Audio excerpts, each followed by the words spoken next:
नमस्कार। आज मैं कक्षा 11वीं और 12वीं के हिंदी व्याकरण में अलंकार भाग 1 पढ़ाऊंगी, जो आपके समक्ष प्रस्तुत करूंगी। उपमेय अलंकार, उत्प्रेक्षा अलंकार और रूपक अलंकार, उसके उदाहरण, परिभाषा और स्पष्टीकरण, ये सब आज आपको मैं बताऊंगी।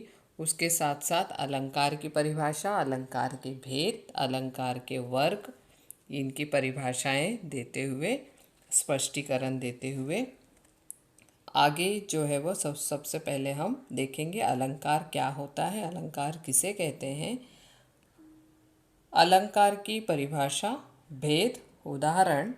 सर्वप्रथम अलंकार की परिभाषा। अलंकार क्या होता है? काव्य की शोभा बढ़ाने वाले तत्वों को हम अलंकार कहते हैं। अलंकार के मुख्य दो भेद हैं, शब्दालंकार और अर्थालंकार। जहाँ शब्दों में चमत्कार आ जाता है वहाँ शब्दालंकार, तथा जहाँ अर्थ के कारण रमणीयता आ जाती है उसे हम अर्थालंकार कहते हैं। देखो बच्चों, एकदम अर्थ जो है वो एकदम सही रूप से जो है वो आपके समक्ष प्रस्तुत किया गया है कि जो अलंकार जो होता है वो क्या होता है। जहाँ पर काव्य की शोभा बढ़ाते हैं, तो ये होगी काव्य की बात। यदि हम जो सजीव या मनुष्य के बारे में यदि हम बात करें, जैसे कि यदि कोई स्त्री स्वयं को तैयार करती है या तैयार होती है, तो वो आभूषणों द्वारा अपने आप को और सुसज्जित करती है। आभूषण पहनने से उनमें और सुंदरता जो है वो बढ़ जाती है। ये होगी व्यक्तिगत सुंदरता। और उसके अलावा जो काव्यों की सुंदरता होती है, जो पुस्तकों की सुंदरता होती है, वो क्या होता है, उनके तत्वों के, जो काव्य के अंदर जो तत्व होते हैं उनके द्वारा जो सुंदरता बढ़ती है उसे हम अलंकार कहते हैं। अलंकार अथवा आभूषण। उसके दो मुख्य भेद है, शब्दा और अर्था। जैसे शब्दा जिसके शब्दों में चमत्कार हो, और अर्था जिसके अर्थ में रमणीयता हो। जिसके अर्थ में मतलब रमणीयता का अर्थ यहाँ ये होता है कि जिसके अर्थ से हमारा मन जो है वो एकदम प्रसन्न चित्त हो, उसे अर्था अलंकार कहते हैं। अलंकारों के मुख्यतः 3 वर्ग किए गए हैं, शब्दालंकार, अर्थालंकार और उभयालंकार। शब्दालंकार, अर्थालंकार क्या होता है वो हम संक्षिप्त में उसकी जानकारी जो है वो प्राप्त कर चुके हैं। जो विस्तार पूर्वक फिर भी हम पढ़ेंगे, जो शब्दालंकार किसे कहते हैं, वो बताया है कि ये शब्दों पर आधारित होते हैं। प्रमुख शब्दालंकार जो है वो शब्दों के 2 रूप होते हैं, ध्वनि और अर्थ के आधार पर शब्दालंकार और सृष्टि होती है। इस अलंकार में वर्ण अथवा शब्दों की लयात्मकता या संगीतात्मकता होती है, अर्थ का चमत्कार नहीं। शब्दालंकार कुछ वर्णगत होते हैं, कुछ शब्दगत और कुछ वाक्यगत। अब देखो यहाँ क्या बताया है कि शब्दालंकार में आपको जो है वो अर्थों का कुछ वहाँ लेना देना नहीं है। वहाँ सिर्फ शब्दों का, जो शब्दों के कारण जो वाक्यों को अलंकृत हो रहा है, जिससे वाक्य की शोभा बढ़ रही है, वो शब्दालंकार है। जैसे मैंने पीछे ही बताया कि उसमें क्या बताया कि शब्दालंकार किसे कहा है, जो जो शब्दों पर आधारित है, जो शब्दों के द्वारा अलंकृत कर रहा है, वहाँ अर्था से कुछ मतलब नहीं है, उसे शब्दालंकार कहते हैं। इसके अंतर्गत अनुप्रास, यमक, श्लेष, पुनरोक्ति, वक्रोक्ति आदि अलंकार आते हैं। अगला जो है अर्थालंकार। अर्थालंकार क्या कहा है, जहाँ अर्थों की रमणीयता, जिसके अर्थ से तुम प्रसन्न चित्त हो जाते हो, अच्छा लगता है, चमत्कृत होता है, उसे अर्थालंकार कहते हैं। जिस शब्द से जो अलंकार सिद्ध होता है, उस शब्द के स्थान पर दूसरा पर्यायवाची शब्द रख देने पर भी वही अलंकार सिद्ध होगा, क्योंकि अलग अर्थ अलंकारों का संबंध शब्द से न होकर अर्थ से होता है। प्रमुख अर्थालंकार है उपमा, रूपक, उत्प्रेक्षा, प्रतीक, व्यतिरेक आदि। और अब हम देखेंगे उभयालंकार। उभयालंकार जो है वो क्या है, शब्द और आश्रित। शब्दालंकार और अर्थ अलंकार ये दोनों पर आश्रित होकर उभय अलंकार बनता है। सर्वप्रथम हम रूपक अलंकार पढ़ेंगे, उसकी परिभाषा और उदाहरण। रूपक अलंकार किसे कहते हैं? जहाँ उपमेय पर उपमान का अभेद आरोप किया जाता है। अब यहाँ हमें उपमेय और उपमान को समझना बहुत ज़रूरी है, क्योंकि पूरे अलंकार को पहचानने का वही एक ऐसा शब्द है जिसे हमें समझना बहुत ज़रूरी है। उपमेय और उपमान। उपमेय हो गया, अगर हम सरल शब्दों में सरल भाषा में कहने जाएं तो उपमेय का अर्थ हो गया सजीव, उपमान का अर्थ हो गया निर्जीव। जैसे वहाँ रूपक अलंकार होता है उपमेय पर उपमान का। उदाहरण देखते हैं। अंबर पनघट में डूबो रही, तारा घट उषा नागरी। अब यहाँ देखो, ध्यान से उदाहरण जो है स्पष्टीकरण दिया गया, उसे ध्यान से सुनना। देखो, इस उदाहरण में आकाश रूपी पनघट में उषा रूपी स्त्री तारा रूपी घड़े डुबो रही है। यहाँ आकाश पर पनघट का, उषा पर स्त्री का और तारा पर घड़े का आरोप होने से रूपक अलंकार है। देखो, स्त्री उषा जो है वो सजीव है और बाकी निर्जीव है। तो यहाँ पे क्या बताया है कि वो एक दूसरे पर आश्रित हैं, जिसमें अभिन्नता मतलब डिफरेंसेस दिखाई दे रहे हैं हमें। अब यहाँ और भी उदाहरण जब हम देखेंगे पढ़ेंगे तो हमें और अच्छी तरह विस्तार पूर्वक समझ में आ जाएगा। पायो जी मैंने राम रतन धन पायो। अब यहाँ उदाहरण में देख लो, राम रतन को ही धन बता दिया है, बरोबर।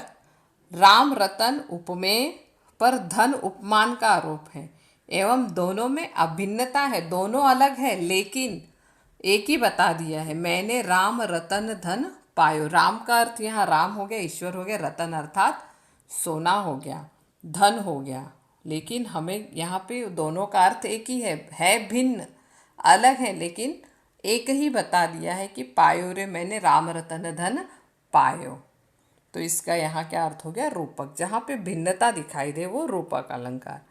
वन शारदी चंद्रिका चादर ओढ़े, यहाँ भी जो है वो भिन्नता दिखाई दे रही है। चांद की रोशनी को चादर के समान ना बताकर चादर ही बता दिया गया है। इस वाक्य में उपमेय चंद्रिका है एवं उपमान जो है वो चादर है, चादर निर्जीव। गोपी पद पंकज पावन की रज जामे सिर भोजे। उदाहरण में पैरों को ही कमल बता दिया गया है। पैरों उपमेय पर, कमल उपमान का आरोप है। उपमेय और उपमान में अभिन्नता दिखाई जा रही है। देखो, उपमेय और उपमान को जब तक हम नहीं समझेंगे हमें अलंकार समझ में नहीं आएगा। उसकी परिभाषा को समझना, उसके उदाहरण को समझना बहुत ज़रूरी है। आगे उपमा अलंकार। उपमा अलंकार किसे कहते हैं? जहाँ गुणधर्म क्रिया के आधार पर उपमेय की तुलना उपमान से की जाती है। हरिपद कोमल कमल से। अब देखो बच्चों, जैसे पिछले पंक्ति में हम देखें रूपक अलंकार। रूपक अलंकार को पहचानने का सरल और आसान तरीका मैं बता दे रही हूँ आपको कि जिन शब्दों में, जिन वाक्यों में आपको भिन्नता दिखाई दे, अभिन्नता दिखाई दे, वो समझ लो रूपक अलंकार है। और उपमा अलंकार को पहचानने का एक सरल आसान तरीका ये है कि जहाँ पर निर्जीव को सजीव से, सजीव को निर्जीव से तुलना की जा रही हो। जैसे हरिपद कोमल कमल से। हरिपद उपमेय बताया है, अर्थात हरि ईश्वर, उनकी तुलना कोमल कमल से की गई है। इसे क्या कहा गया है? उपमा अलंकार।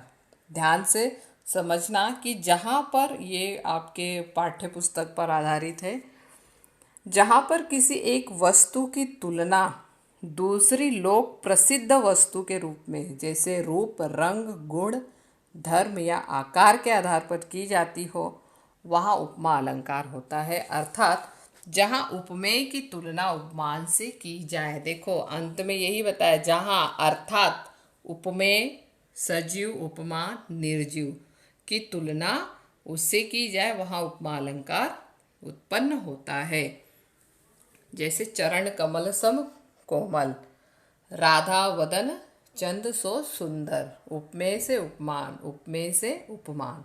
जीव बिनु देहि नदी बिनु वारी, तैसे ही अनाथ पुरुष बिनु नारी, निर्जीव से सजीव। उपमा अलंकार के और उदाहरण जो है, हरिपद कमल जो हम पिछले पंक्ति में देख चुके, कर कमल सा कोमल यह भी हम पढ़ चुके हैं। जो इसका शाब्दिक अर्थ जो विस्तार पूर्वक यहाँ मैंने बता दिया है आपके समक्ष जो दिखाई दे रहा है। इसके बाद हम उत्प्रेक्षा अलंकार। उत्प्रेक्षा अलंकार क्या होता है? देखो, पहले रूपक, उपमा, अब उत्प्रेक्षा। रूपक को कैसे पहचानना है? जिसमें अभिन्नता भिन्नता हो। और उपमा को कैसे पहचानना है? जिसमें उपमेय की तुलना उपमान से अर्थात सजीव से निर्जीव की तुलना की जा रही हो। अब जो है उत्प्रेक्षा अलंकार, यहाँ क्या बताया है कि उपमेय में उपमान की संभावना। अब इन पंक्तियों में हमें ये दिखाई देगा, इसे भी पहचानने का एक सरल आसान तरीका ये है कि जिसमें कल्पना की जा रही है, संभावनाएं दिखाई जा रही हो, जिन वाक्यों से हमें पढ़ने पे ये लगे कि अरे इसमें तो कल्पना की जा रही है, जब हम उसे पढ़ेंगे, उदाहरण देखेंगे तो अच्छे से आपको समझ में आ जाएगा विस्तार पूर्वक। जहाँ पर उपमेय में उपमान की संभावना प्रकट की जाए या उपमेय को ही उपमान मान लिया जाए, वहाँ उत्प्रेक्षा अलंकार होता है। अब जैसे यहाँ उदाहरण दिया है, जनु मनु मानो जैसे शब्द, और एक यह पहचानने का एक सरल आसान तरीका, जहाँ पे मनु जनु जैसे उच्चारण, मनु जनु शब्द आपको वहाँ नहीं दिखाई देंगे, लेकिन उच्चारण करते हुए जैसे आपको वहाँ वाक्यों में मिले तो समझ जाओ उत्प्रेक्षा अलंकार है। सोहत ओढ़े पीत पट श्याम सलोने गात, मानो नीलमणि शैल पर आतप पर्यो प्रभात। उस क्रोध के मारे तनु उसका कांपने लगा, मानो हवा के जोर से सोता हुआ सागर। दूसरा जो है वो उत्प्रेक्षा अलंकार। इसका उदाहरण और विस्तार पूर्वक मैं बता देती हूँ। ले चला साथ में तुझे कनक, जो भिक्षुक लेकर स्वर्ण। अब देखो, यहाँ क्या बताया है कि इस उदाहरण में कनक का अर्थ धतूरा है। कवि कहता है कि वह धतूरे को ऐसे ले चला मानो भिक्षु सोना लेके जा रहा हो। मतलब यहाँ अनुमान, कल्पना की जा रही है ना। उपमेय में स्वर्ण उपमान के होने की कल्पना की जा रही, इसलिए यहाँ उत्प्रेक्षा अलंकार है। सिर फट गया उसका वही, मानो अरुण रंग का घड़ा हो। जैसे सिर की लाल रंग का घड़ा होने की कल्पना हो रही है। जहाँ कल्पना हो रही है वहाँ आपको समझ जाओ उत्प्रेक्षा अलंकार लिखना है। आपको परीक्षा में ऐसे पूछे जाएंगे कि निम्नलिखित शब्दों को या निम्नलिखित पदों को अलंकृत कीजिए, उसको पहचान कर अलंकार का नाम लिखिए। तो जैसे आपको जो पद दिए हैं, जैसे आज हम 3 अलंकार पढ़ चुके हैं, उत्प्रेक्षा, रूपक, उपमा और उत्प्रेक्षा। रूपक को पहचानना जिसमें अभिन्नता दिखाई दे, भिन्नता, डिफरेंसेस मालूम हो। और रूपक को पहचानने के लिए जिसे सजीवता से निर्जीवता की ओर जो रामचरण कमल वो बताया है। और उत्प्रेक्षा जिसमें आपको कल्पना बताया जा रही हो, जो कल्पना का आभास हो, उसे हम उत्प्रेक्षा अलंकार कहेंगे। आज हम यहीं पे समाप्त करेंगे। यदि आपको इससे जुड़े हुए कुछ प्रश्न पूछने हैं तो आप मुझे मैसेज कर सकते हो। आपके प्रश्नों का उत्तर मैं आपको तुरंत दे दूंगी। और अगले वीडियो में भाग 2 में हम और भी जो बाकी के जो अलंकार हैं उसे हम विस्तार पूर्वक पढ़ेंगे। धन्यवाद।